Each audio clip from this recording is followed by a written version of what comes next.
Pakistan Muslim league ఒకటి, Shehbaz Sharif run చేస్తున్న government.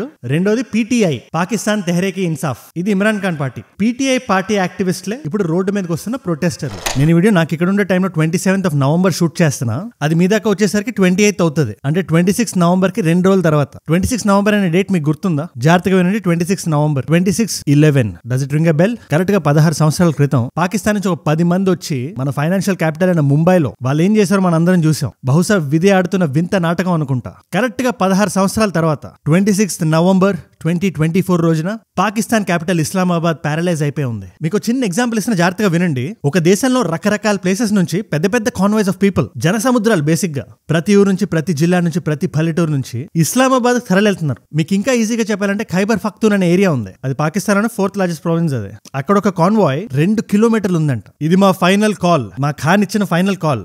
ఆయన్ని జైలు నుంచి బయటకు వదిలే వరకు మేము ఇలాగే రోడ్ల మీద ఉంటాం. మా గమ్యం డి చౌక్, బేసిక్ గా సెంటర్ పార్లమెంట్ బయట. అదంతా చెప్తా ఈ వీడియోలో అని చెప్పి వేలల్లో జనాలు వస్తున్నారు. Now we turn to Pakistan, where a massive protest is underway. Thousands have taken to the streets. They are marching from all corners of the country and making their way to the capital, Islamabad. గాల్లోకి tear gas వదిలితే మీరు just ఒకసారి visualise చేయండి. ఇది పెద్ద పెద్ద life size industrial fans తో గాలిని తోలేస్తున్నారు. ఇదంతా నిజంగా జరుగుతుంది. ఇది ఇప్పుడు నేను మాట్లాడుతుండగా ఇస్లామాబాద్ లో. సో అసలు ఈ గొడవ ఏంటి? ఈ ప్రొటెస్టర్స్ ఎవరు? ఆ ఖాన్ ఎవరు? ఇస్లామాబాదే ఎందుకు? November 24, 25, 26 ఎందుకు? ఎందుకంటే ఇస్లామాబాద్ ని డెడ్ లాక్ చేశారు. అక్కడ ఇంటర్నెట్ సరిగ్గా లేదు. గాలంతా టియర్ గ్యాస్, రబ్బర్ బుల్లెట్లు. లేటెస్ట్ న్యూస్ ఒకటి వచ్చింది, రియల్ బుల్లెట్స్ ని కూడా వాడి కొంతమంది ప్రాణాలు కూడా కోల్పోయారండి. సో ఎవ్రీ సింగిల్ థింగ్ ఈ వీడియోలో మీ ముందు పెడదాం అనుకుంటున్నాం. కన్వెన్షనల్ మీడియా దీని గురించి మాట్లాడదు, బట్ యాజ్ ఎ కంట్రీ మనం తెలుసుకోవాలి మన చుట్టుపక్కల ఏం నడుస్తుందా అని. అన్నిటికన్నా ముఖ్యంగా ఈ వీడియో ఏం చేస్తా తెలుసా మీకు? ఈ వీడియో వల్ల నాకు లాభం ఏంటని మీరు అనుకుంటే, నువ్వు బ్రతుకుతున్న ఈ నేల ఉంది కదా, ఈ భారతదేశం ఉంది కదా, భారతదేశం బిల్డ్ అయిన కాన్స్టిట్యూషన్ మీద, అది నిలబడుతున్న డెమోక్రసీ మీద మనకు రెస్పెక్ట్ వస్తుంది. ఎందుకంటే ఆ రెస్పెక్ట్ లేని కంట్రీస్ ఏమవుతున్నావు మనం చూస్తున్నాం. నిన్నే ఇండియాకి ఈస్ట్ లో ఉండే బంగ్లాదేశ్ గురించి మాట్లాడడం, ఇవాళ వెస్ట్ లో ఉండే పాకిస్తాన్ గురించి మాట్లాడడం. రెండు సరైన డెమోక్రసీస్ మీద బిల్డ్ అవ్వలేదు. And they are crumbling. It's a very very important video. మనకి మన దేశం గురించి నేర్పే వీడియో. ఇలాంటి ఇంపార్టెంట్ వీడియో రోజు నా నుంచి మీకు ఒకటి వస్తుంది. 5-10 నిమిషాల్లో మన ఊర్లో, మన రాష్ట్రంలో, మన దేశంలో, అంతర్జాతీయంగా ఏం జరుగుతుందో 10 నిమిషాల్లో సులువుగా పెట్టి మీ ముందు పెట్టేస్తా. మీరు చేయాల్సింది ఏం లేదు, కింద కనబడుతున్న సబ్స్క్రైబ్ బటన్ నొక్కి పెట్టుకోండి. నేను వీడియో పెట్టగానే మీ దాకా రావాలి కదా. సబ్స్క్రైబ్ చేశారుగా, వీడియోలోకి వెళ్ళిపోదామా? పాకిస్తాన్ సిచ్యువేషన్ మాట్లాడేసుకుందామా? Let's go. అసలు ముందు ఈ గొడవ ఎందుకు జరుగుతుందో కాంటెక్స్ట్ సింపుల్ గా ఎక్స్ప్లెయిన్ చేస్తా, జాగ్రత్తగా వినండి. ఈ కథ ఇవాళ మొదలైంది కాదు. లాస్ట్ ఇయర్ August 2023 లోనే స్టార్ట్ అయింది. అప్పటి ప్రైమ్ మినిస్టర్ ఇమ్రాన్ ఖాన్ మీద 200 కేసులు వేసి చార్జెస్ ఆఫ్ కరప్షన్ జైల్లోకి తోస్తారు. ఇక్కడ 200 కేసులు ఎందుకు ఇంపార్టెంట్ అంటే, ఆయన ఒక్క కేసు మీద బెయిల్ తీసుకొని బయటకు వస్తే ఇంకో కేసు మీద లోపల తోసేస్తున్నారు. ఇప్పుడు కుర్చీ ఎక్కి కూర్చున్న షేబాజ్ షరీఫ్ ఏమనుకుంటున్నారు? ఆయన థాట్ చాలా సింపుల్. ఇమ్రాన్ ఖాన్ బయటికి రాకూడదు, ఆయన అక్కడే లోపలే ఉండాలి అనే ఒక థాట్ ప్రాసెస్ లో బలంగా కేసులు వేసి ఆయన లోపల కూర్చోబెట్టారు. అప్పట్లో ఆయనతో పాటు ఆయన వైఫ్ కూడా వెళ్ళారు. ఆయనకు 3 పెళ్లిళ్ళు అయ్యాయి. థర్డ్ మ్యారేజ్ ఎవరితో అయిందో బుష్రా బీబీ అని చెప్పి ఆవిడ రీసెంట్ గా బయటకు వచ్చి ఈ ప్రొటెస్ట్ మొత్తాన్ని ఆవిడ లీడ్ చేస్తుంది. रुकावटें हटाती हुई इस्लामाबाद पहुंच रही है. जो अभी तक नहीं निकले वो अपने और अपने मुल्क के मुस्तकबिल के लिए इस्लामाबाद पहुंचे, क्योंकि आपके मुल्क के मुस्तकबिल का सवाल है. వీళ్ళు స్ట్రాటజీగా గేమ్ ఎలా ఆడుతున్నారంటే, ఎవరైనా వేరే కంట్రీ ప్రెసిడెంట్ అలాంటి వాళ్ళు లోపలికి వచ్చినప్పుడు ఇలాంటి టైంలో మనం ఇస్లామాబాద్ ని లాక్ చేస్తే వరల్డ్ వైడ్ మీడియా అటెన్షన్ మనకు వస్తుంది, ఇమ్రాన్ ఖాన్ బయటికి రప్పించేయచ్చు అని ఈ టైంలో స్ట్రాటజీగా ప్లాన్ చేశారు. ఎందుకంటే బెలరూస్ ప్రెసిడెంట్ అలెగ్జాండర్ లూకాషెంకో ఆయన విజిట్ చేస్తున్నారు ప్రస్తుతానికి ఇస్లామాబాద్ ని. ఆయన ఏదో పెద్ద గ్రేట్ లీడర్ అనుకోకండి, is also a dictator only. కాకపోతే ఇప్పుడు పాకిస్తాన్ ఉండే పరిస్థితికి, పాకిస్తాన్ ఉండే సిచ్యువేషన్ కి వాళ్ళు ఆయన్నే మహాప్రసాదం అనుకుంటున్నారు. సో ఆయన వచ్చిన టైంలో వీళ్ళందరూ ఇలా చుట్టుముట్టేస్తే వాయిస్ గట్టిగా వినపడద్దని వీళ్ళు ఫీలింగ్. ముఖ్యంగా అమెరికా, అక్కడ జైల్లో ఉండే ఇమ్రాన్ ఖాన్ ఏమో ప్రొటెస్ట్ కి కాల్ ఫర్ చేశాడు. ఇది నా కోసం మీరు వస్తున్నారు అనుకోకండి, మీకోసం వస్తున్నారు, రేపటి కోసం వస్తున్నారు, డెమోక్రసీ కోసం వస్తున్నారని పెద్ద పెద్ద డైలాగులు అవి చెప్పి ఆయన జైల్లో ఉండే సింపతి కార్డు కూడా వాడి జనాలు బయటికి రావడం మొదలు పెట్టారు పాకిస్తాన్ ఎంబారెస్ చేయడానికి. And one more thing, general గా ఏదైనా లీడర్ జనాల్ని రోడ్ల మీదకి వచ్చి వాళ్ళ ప్రాణాలను ఆహుతి ఇచ్చేమని అడగడు, రియల్ లీడర్ అయితే. అలా అని చెప్పి ఆ షేబాజ్ షరీఫ్ ఏదైనా మహనీయమైన వ్యక్తి అంటే అది కూడా కాదు. ఇక్కడ మీకు సింపుల్ గా చెప్పాలంటే పాకిస్తాన్ డెమోక్రసీ అనేది పాకిస్తాన్ మిలిటరీ ఫింగర్ టిప్స్ మీద ఉంటుంది. వాళ్ళు ఎలా చెప్తే అలా ఆడుతుంది. అందుకే మనం ర్యాండమ్ గా ఇండియన్ ఆర్మ్డ్ ఫోర్సెస్ ని పాకిస్తాన్ ఆర్మ్డ్ ఫోర్సెస్ ని మ్యాచ్ చేయడానికి చూసినప్పుడు ఇది ఆలోచించాలి. Indian armed forces is about security, దేశ భద్రత కోసం పనిచేస్తుంది. ఇదే మాట మనం పాకిస్తాన్ ఆర్మ్డ్ ఫోర్సెస్ మీద చెప్పలేం. అందుకే ఓవర్ ద ఇయర్స్ రకరకాల కూస్ అయినాయి, మిలిటరీ కూస్.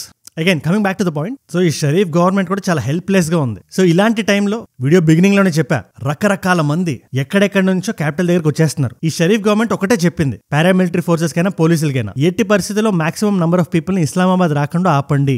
అంటే వాళ్ళ చేతిలో ఉన్నదంతా చేశారు. టియర్ గ్యాస్ వదిలేరు, రబ్బర్ బుల్లెట్లు వదిలేరు. అంతెందుకు ఫిల్ అయిన కంటైనర్స్ ఉంటాయి కదా పెద్ద పెద్దవి, వాటిని వాడుతున్నారు రోడ్లను బ్లాక్ చేయడానికి. అలా బ్లాక్ చేయడానికి పెడితే ఈ జనాలు ఎట్లున్నారంటే ఆ కంటైనర్లు కూడా తోసేస్తున్నారు. Imran Khan supporters had come from all over the country. They entered Islamabad by breaching barricades. That is the situation. అందరికి ఒకటే మెమో అందింది. పాకిస్తాన్ పార్లమెంట్ పక్కన డీ చౌక్ అని ఉంటది, చాలా ఫేమస్ ఏరియా అది పాకిస్తాన్ లో. అక్కడికి మాక్సిమం నంబర్ ఆఫ్ పీపుల్ చేరాలి. అక్కడికి గానీ చేరితే మీడియా కవరేజ్ వచ్చి, మీడియా అటెన్షన్ వచ్చి, ఈ ఇమ్రాన్ ఖాన్ బయటకు వస్తాడేమో అని ఒక చిన్న ఆశ. అండ్ ఎంతమంది చనిపోయారు, ఎంతమంది ఇంజూర్ అయ్యారు, ఎవరికి ఏమైంది అని పాకిస్తాన్ లాంటి కంట్రీ నుంచి న్యూస్ బయటకు రావాలంటే ఇలాంటి పర్టికులర్ సిచ్యువేషన్ లో అది ఇంపాసిబుల్. ఎందుకంటే మీడియా ఒకటి అంటాడు, సోషల్ మీడియాలో కూర్చున్నవాడు ఇంకోటి అంటాడు, ప్రజలు ఇంకోటి అంటారు, మైక్ ముందుకు వచ్చిన మినిస్టర్ ఒక మాట అంటాడు, జర్నలిస్ట్ ఇంకో మాట అంటాడు, ఒకటి 10 అంటాడు, ఒకటి 6 అంటాడు. నంబర్లు అలా ఫ్లక్చువేట్ అవుతుంటాయి. Number of deaths, number of injuries. 2 versions ఉన్నాయి. ఈ షేబాజ్ షరీఫ్ గవర్నమెంట్ ఏమంటుందంటే, ఆయన ఇప్పటి ప్రైమ్ మినిస్టర్ అయిన పాకిస్తాన్ ముస్లిం లీగ్ అనే పార్టీ. మీరు ఇక్కడ ఒక విషయం గుర్తుపెట్టుకోవాలి, పాకిస్తాన్ లో 2 పార్టీస్ మధ్యలో power fluctuate అవుతుంటది. Pakistan Muslim league ఒకటి, షేబాజ్ షరీఫ్ రన్ చేస్తున్న గవర్నమెంట్.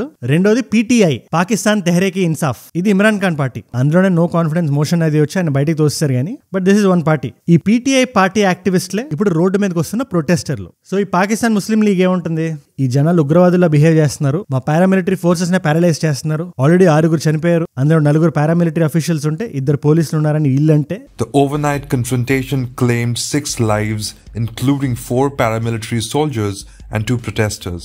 మా వాళ్ళని 18 మందిని చంపేశారు. రబ్బర్ బుల్లెట్లు అనుకుని వెళ్తే అక్కడ రియల్ బుల్లెట్లు ఉన్నాయి. ఈ గవర్నమెంట్ రక్తపాతాన్ని కోరుకుంటుంది అని వీళ్ళు అంటున్నారు. పాకిస్తాన్ డిఫెన్స్ మినిస్టర్ ఏమంటాడు, ఈ బుష్రా బీబీని చూపించి, and I quote, she can smell blood, ఈవిడ కావాల్సుకొని ఇది చేస్తుంది అని ఆయన అంటే. ఇమ్రాన్ ఖాన్ ఫ్రెండ్ సల్మాన్ అహ్మద్ అని ఉన్నాడు, ఆయన ఏమంటాడు, ఈ షేబాజ్ షరీఫ్ గవర్నమెంట్ ఏదైతే ఉందో అది ఇమ్రాన్ ఖాన్ కి భయపడి ISI తో కలిపి UAEకి వెళ్ళి UAEతో కుమ్మక్కై ఇమ్రాన్ ఖాన్ ఇంకా డీస్టెబిలైజ్ చేయడానికి ప్లాన్ వేస్తున్నారని రకరకాల కాన్స్పిరసీ థియరీలు. అదే మీరు జాగ్రత్తగా వినాలి. డెమోక్రసీ సరిగ్గా లేని కంట్రీలో ఒక ప్లాట్ పాయింట్ కి 10 స్క్రీన్ ప్లేలు ఉంటాయి. ఎవడి స్క్రీన్ ప్లే ఆడిదే. ఇలాంటప్పుడే ఇండియా వాల్యూ తెలుస్తుంది. ఇండియాలో ఎనీ కైండ్ ఆఫ్ న్యూస్ అయింది అనుకోండి, ఎనీథింగ్, మీ కోర్ పాయింట్ సేమ్ ఉంటుంది. అది లెఫ్ట్ వింగ్ ఛానల్స్ అయినా, రైట్ వింగ్ ఛానల్స్ అయినా, దాని వాళ్ళు ఎలా చెప్తున్నారో మారుతుందేమో కానీ ఫ్యాక్ట్స్ లాగే ఉంటాయి. వాటిని అలా ఉంచడం చాలా ఇంపార్టెంట్. ఈ గొడవ ప్రస్తుతానికి ఈ లెవెల్ వరకు వచ్చింది. చిన్న రీక్యాప్ వేసిన జాగ్రత్తగా వినండి. ఇమ్రాన్ ఖాన్, షేబాజ్ షరీఫ్. ఇమ్రాన్ ఖాన్ జైల్లో ఉన్నాడు, షేబాజ్ షరీఫ్ కుర్చీ ఎక్కున్నాడు. జైల్లో ఉండే ఇమ్రాన్ ఖాన్ బయటికి తీసుకురావడానికి ఇమ్రాన్ ఖాన్ పార్టీ యాక్టివిస్టులు, పాకిస్తాన్ తెహ్రీక్ ఇన్సాఫ్ యాక్టివిస్టులు రోడ్ల మీదకి వచ్చి ఆయన బయటికి తీసుకురామని డిమాండ్ చేస్తున్నారు. ఇది ఈ టైంలో ఎందుకు ఇంపార్టెంట్ అంటే,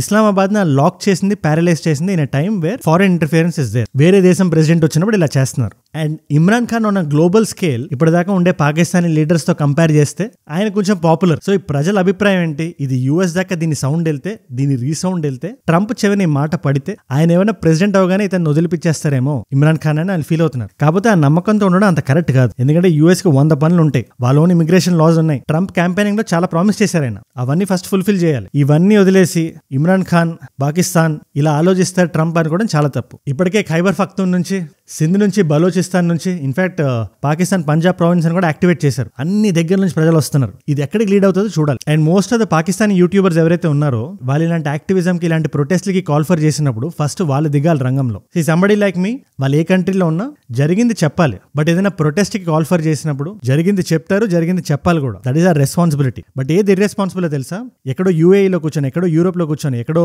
US లో కూర్చొని ఇమ్రాన్ ఖాన్ కష్టాల్లో ఉన్నాడు, మీరు రోడ్లు ఎక్కండి అని చెప్పడం చాలా తప్పు. ఇక్కడ రోడ్లు ఎక్కడాన్ని అండర్లైన్ చేసి పెట్టుకోండి. ఇమ్రాన్ ఖాన్ ఒంటరోడ్ అయిపోయాడు కరెక్టే, అతను క్లోజ్ ఎయిడ్స్ అందరూ అతను వదిలేసి వెళ్ళిపోయారు. ఈ డబ్బు జీ గానీ, ఇన్ఫాక్ట్ ఆయన పరిగెడుతుండగా ఒక చిన్న ఫోటో కూడా వైరల్ అయింది, లీక్ అయ్యి. సో ఈ కథ అంతా విన్న తర్వాత మీకేం అర్థమైందో నాకు కింద కామెంట్స్ రాయండి. కానీ నాకు అర్థమైంది, నేను సింపుల్ లాంగ్వేజ్ లో మీకు చెప్తే జాగ్రత్తగా వినండి. మన ఇంట్లో ఒక పావును పెంచుకుంటే అది నీట్ గా పాలు తాగి పెరిగి పెద్దై మన్నే కాటేస్తుంది. పావులు పట్టేవాడు పావు కాటికే బలైనట్టు పాకిస్తాన్ ఏ ఉగ్రవాదాన్ని అయితే పెంచిందో, దేని వల్ల అయితే 26/11 జరిగిందో, దేని వల్ల అయితే ఇండియా లాంటి కంట్రీస్ మీద టెర్రర్ అటాక్స్ జరిగాయో, పాకిస్తాన్ వల్ల ఆఫ్ఘనిస్తాన్ ఉగ్రవాదులు పెట్టుకుంటారు. ఒసామా బిన్ లాడెన్ ఎక్కడ దొరికాడు, అది అమెరికాకి చెప్పడానికి మీకు ఏంటా నొప్పి. సో మీరు పెంచిన ఉగ్రవాదం జనాల మనసుల్లోకి చొచ్చుకెళ్ళింది. ఆర్మీ పీపుల్ నుంచి, పొలిటీషియన్స్ నుంచి, ఆ లోపల థాట్ ప్రాసెస్ ఏదైతే ఉంటుందో అది ఫండమెంటల్స్ నుంచి చేంజ్ అయింది. సో అది మిమ్మల్నే కాటేసింది. ఇవాళ మీ కంట్రీ ఈ స్థితిలో ఉందంటే, ఈ సిచ్యువేషన్ లో ఉందంటే దానికి కారణం అదే. పాకిస్తాన్ మళ్ళీ పీస్ఫుల్ అవ్వాలంటే అది ఇండియా పూనుకుంటేనే జరిగే పని. అది పాకిస్తాన్ చర్యల మీద డిపెండ్ అయి ఉంటుంది. This what I feel. What do you think? ఇక్కడ ఇమ్రాన్ ఖాన్ సిచ్యువేషన్ ఏంటి, షేబాజ్ షరీఫ్ సిచ్యువేషన్ ఏంటి,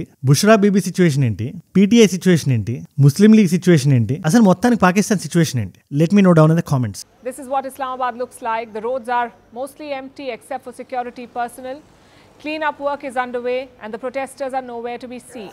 అండ్ మీరు నా వీడియోలో ఇక్కడ వరకు వచ్చారంటే నా వీడియోస్ మిమ్మల్ని బాగా ఆకట్టుకుంటున్నాయి అండ్ ఒక వాల్యూ పొందుతున్నారు. Thank you so much for that. ఇలాంటివి రోజు వస్తాయి. ఏదో ఒక నాలెడ్జ్ పిల్ల పనిచేసే వీడియో 10-15 minutes కింద కనబడే సబ్స్క్రైబ్ బటన్ నొక్కి పెట్టుకోండి చాలు. And I see you tomorrow again. And ఇంకో విషయం చెప్పడం మర్చిపోయాను, నాతో పర్సనల్ గా కనెక్ట్ అవుదాం అనుకుంటే, నా గురించి ఇంకా ఎక్కువ విషయాలు తెలుసుకుందాం అనుకుంటే, Instagram is the way to go. Ajay from ఏజుడ్ అని కొట్టండి. అజయ్ ఫ్రమ్ ఏజుడ్ 1+ million ఫాలోవర్స్ ఉంటారు. డైరెక్ట్ గా టైప్ చేయండి. You should be able to find me. నా రీసెంట్ ట్రిప్ డీటెయిల్స్, నా గురించి ఇంకా ఎక్కువ తెలుసుకుందాం అనుకున్నా, నాకు ఏదైనా DM చేద్దాం అనుకున్నా, అది వీడియో ఐడియా అయి ఉండొచ్చు, ఏదైనా విషయం చెప్దాం అనుకున్నా, ఏదైనా షేర్ చేసుకుందాం అనుకున్నా, Instagram is the way to go. Come let's connect there. And 2 complimentary videos పెడుతున్నా మీకోసం. రీసెంట్ గా జరుగుతున్న బంగ్లాదేశ్ ఇష్యూ మీద వీడియో చేశా. మనకి వెస్టే కాదు, ఈస్ట్ కూడా చాలా దారుణమైన స్థితిలో ఉంది. ఆ పర్టికులర్ వీడియో ఇక్కడ ఉంది. And another video about the recent arrest warrant on RGV. ఆ పర్టికులర్ వీడియో ఇక్కడ ఉంది. మీకు ఏ వీడియో ఇంట్రెస్ట్ ఉంటే ఆ వీడియో చూడండి. And I'll see you tomorrow. మనందరం కలిసి పెరగాలి, కలిసి ఎదగాలి. Let us all rise together. Rise above non-democratic means. Rise above selfishness.